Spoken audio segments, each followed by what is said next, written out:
السلام علیکم۔ اللہ ہم سب کو اپنے والدین کی خوب خدمت کرنا اور ان کو خوش رکھنے کی توفیق عطا فرمائے۔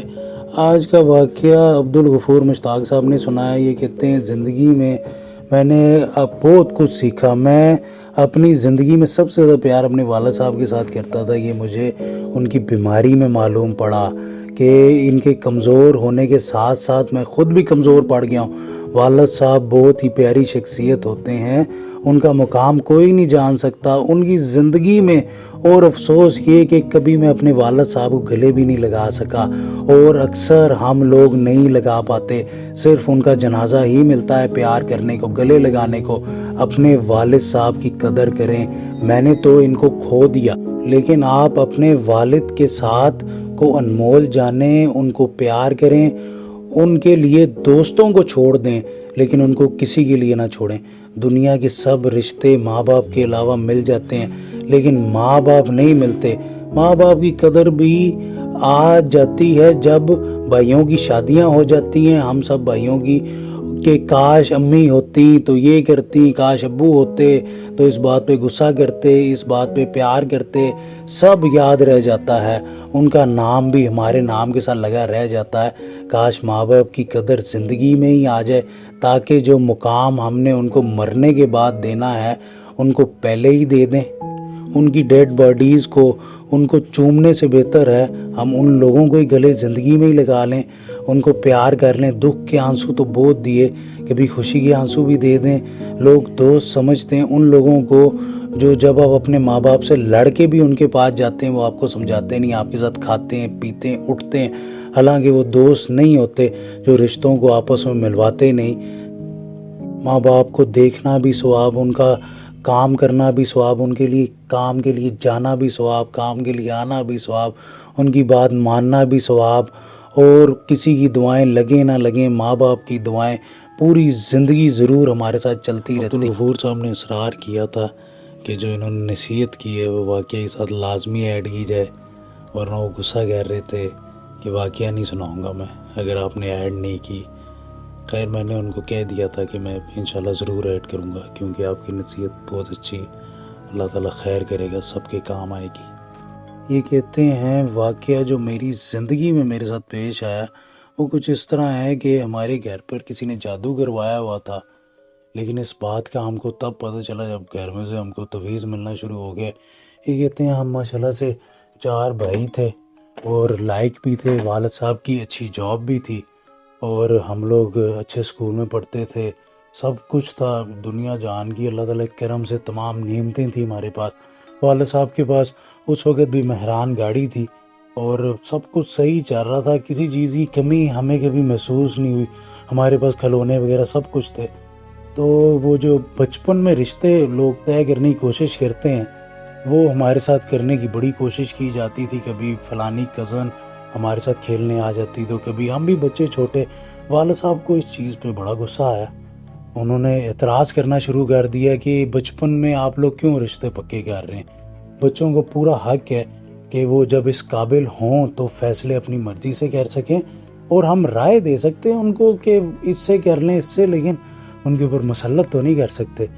کہہ رہے ہیں تو اس بات سے رشتہ داروں نے اچھا خاصا برا منایا، لوگوں نے برا منایا۔ وہاں پہ ٹھیک ٹھاک ہماری فیملی اکٹھی ہوتی تھی شام کو ہمارے گھر میں، تو انہوں نے اکٹھا ہونا چھوڑ دیا، تو آہستہ آہستہ وہ لوگ الگ ہونے لگے اور اس بات پر بہت شدید ماحول خراب ہو گیا ہمارے گھر کا۔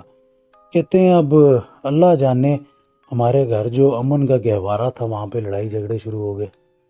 کہہ رہے کہ امی اور ابو کی تو بڑی شدید لڑائی ہوتی، ہم بچے بھی اسی طرح ہی گرو کر رہے تھے، بڑے ہو رہے، لیکن گھر کا ماحول دن بہ دن سال بہ سال خراب ہوتا جا رہا۔ ہم لوگ جو رات میں سارے اکٹھے ہو کے روٹی کھاتے تھے، اکٹھے ہو کے والد صاحب ہفتے اتوار کو والدہ کے ساتھ کوکنگ بھی کرتے تھے، کچن میں کھانا پکاتے تھے، کبھی برگر کبھی سوپ وغیرہ یہ وہ، تو اچانک ہی سب ماحول چینج ہو گیا۔ اب تو میرے والد اور والدہ کو ساتھ بیٹھنا بھی گوارا نہیں، بلکہ لڑائی اس تک پہنچ جاتی کہ والد صاحب کو طلاق کی دھمکیاں دینی پڑتی، ہم والد صاحب کو روکتے، ان کے آگے روتے تو وہ باز آتے۔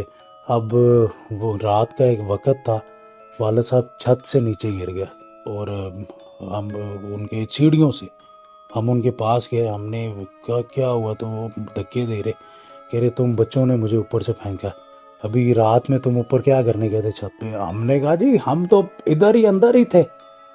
تو کہتے کیوں جھوٹ بولتے, اوپر سے بدتمیزی کی ہے تم نے, وہاں کھیل رہے تھے, بھاگ دوڑ کر رہے تھے. میں نے کہا آج تو تم لوگوں نے بدتمیزی کی ہے اور تینوں نے مل کے تو مجھے دھکے دیے, اور دھکے دیتے دیتے تم نے سیڑھیوں سے گرا دیا مجھے. اور کہہ رہے نہیں جی ہم نے نہیں گرایا, ہم کیوں گرائیں گے آپ کو, وہ کہہ رہے گرایا تم نے. خیر اس پہ والد صاحب نے ہم سے ایک بڑے عرصے تک بات ہی نہیں کی ہم سے کہ تم لوگوں نے مل کے گرایا. پھر اسی طرح ایک دن والدہ بھی یوں ہی سیڑھیوں سے گر گئیں, تو والد صاحب کے پیچھے پڑ گئی کہ انہوں نے دھکا دیا ہے. ہم بھی والدہ کے ساتھ کھڑے ہو گئے کہ شاید والد صاحب نے دیا, لیکن والد صاحب تھے ہی نہیں اس وقت اوپر, وہ اپنے دوست کے ساتھ نیچے باتیں کر رہے تھے. پھر ابو کے ہمارے ایک دوست آئے, انہوں نے گھر کی فضا محسوس کی کہ یار یہ معاملات خراب ہیں. انہوں نے والد صاحب کو کہا کہ جی آپ میرے ساتھ چلیں.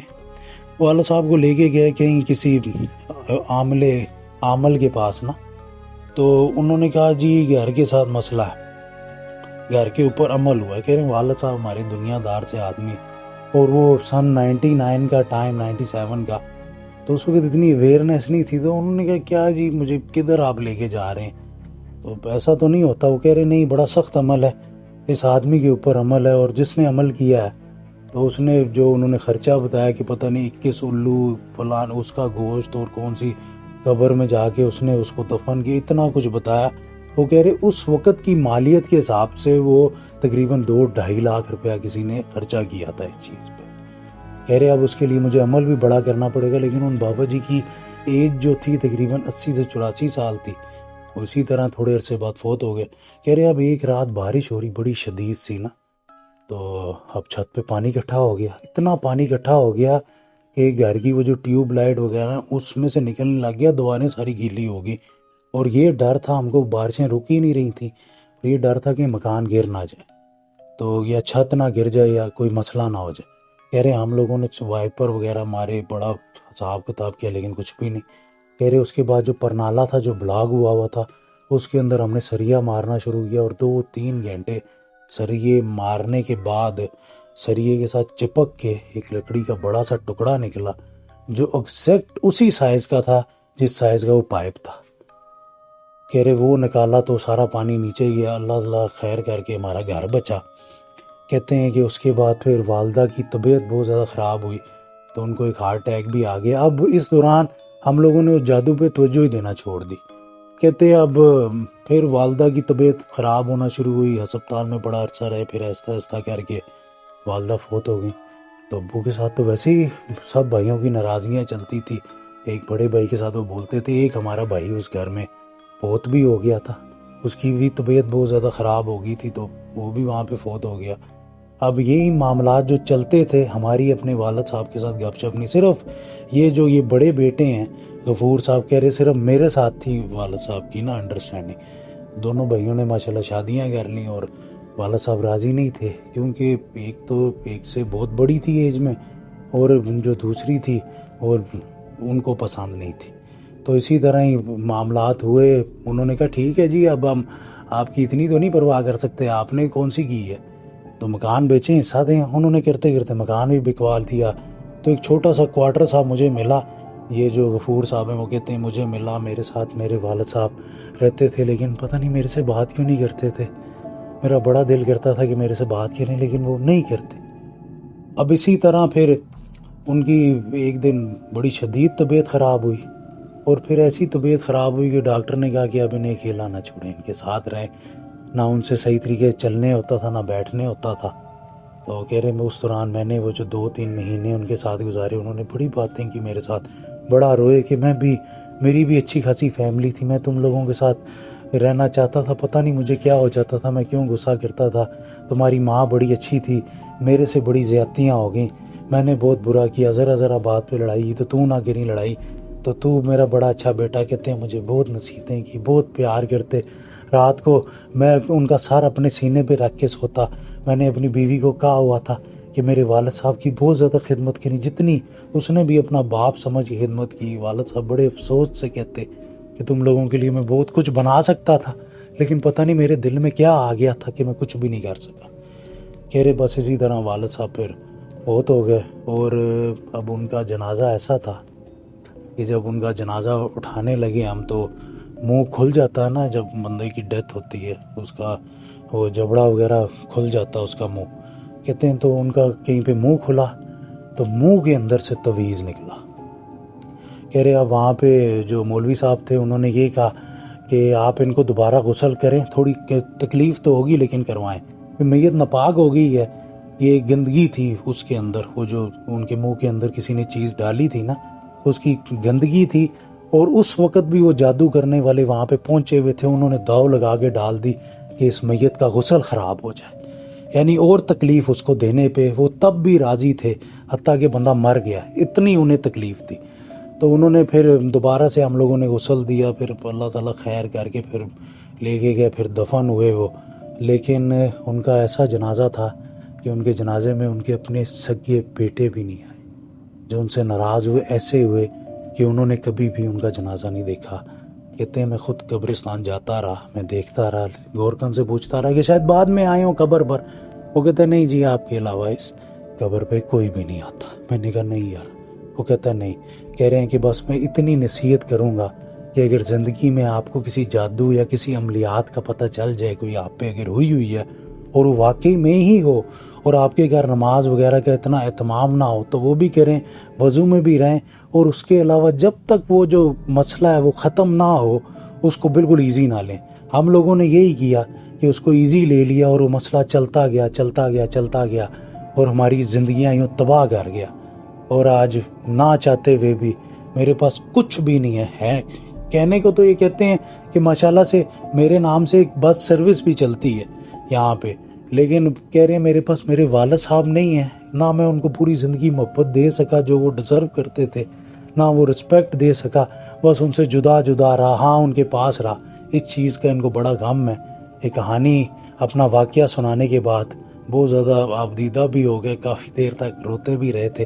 یہ کہہ رہے تھے بس میں یہی کہنا چاہتا ہوں کہ آپ لوگ یہ غلطی نہ کریں، اگر تو کوئی عملیات ہوں تو اس کے خاتمے تک جائیں، اس کو بیچ میں نہ روکیں۔ کتنی خراب سے کتنی خراب زندگی ہو سکتی، کرانے والے چاہتے یہی ہیں کہ خلاف کچھ بھی نہ کریں، اور وہ کرتے نہ، انہوں نے اینڈ میں بھی ان کے والد صاحب کو نہیں چھوڑا۔ باقی میرے والد صاحب کے لیے دعائیں مغفرت ضرور کیجیے گا۔